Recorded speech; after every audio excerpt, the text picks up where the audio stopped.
धुळे महापालिका निवडणुकीच्या पार्श्वभूमीवर राष्ट्रवादी काँग्रेस शरद पवार गटाला धक्का. माजी महापौरांसह दिग्गज नेत्यांचा भाजपमध्ये प्रवेश.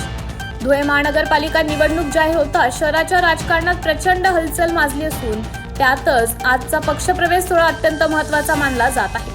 धुळे शहराच्या राजकारणावर पकड असलेल्या राष्ट्रवादी काँग्रेस शरद पवार पक्षाच्या माजी महापौर कल्पना महाले, शिवसेना ठाकरे पक्षाचे माजी विरोधी पक्षनेता गुलाब माळी आणि प्रख्यात सामाजिक कार्यकर्ते कैलास मराठे यांनी आपल्या शेकडो कार्यकर्त्यांसह भारतीय जनता पक्षात जाहीर प्रवेश केला आहे. जिल्ह्याचे पालकमंत्री जयकुमार रावल यांच्या उपस्थितीत आणि हस्ते झालेल्या या पक्षप्रवेशामुळे आगामी महापालिका रणांगणात भाजपला मजबूत शस्त्र प्राप्त झाल्याचं मानलं जात आहे. महापालिका निवडणूक जाहीर झाल्यानंतर लगेचच दिग्गज नेत्यांनी घेतलेला हा निर्णय महाविकास आघाडी करता मोठा धक्का ठरत असून धुळे शहरातील राजकीय समीकरणे बदलण्याची चिन्हे स्पष्ट दिसू लागली आहेत. टिफिन आणि तिकीट घेऊन रोज सकाळपासून आपल्या प्रचारासाठी येणार आहे, कारण आम्हाला माहित नाही की तिकीट कोणाला मिळणार आहे.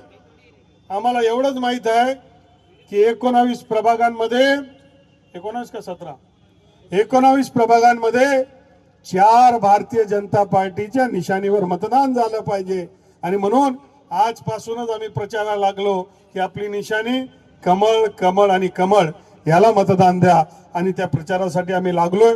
मला माहिती आहे की माननीय मोदी साहेबांचं एवढं भव्य दिव्य चांगलं काम आहे, देवाभाऊंचं जोरदार अशी विकासाचं काम आहे आणि साहजिकच भारतीय जनता पार्टीकडे येणाऱ्यांचा ओघ वाढलेला आहे.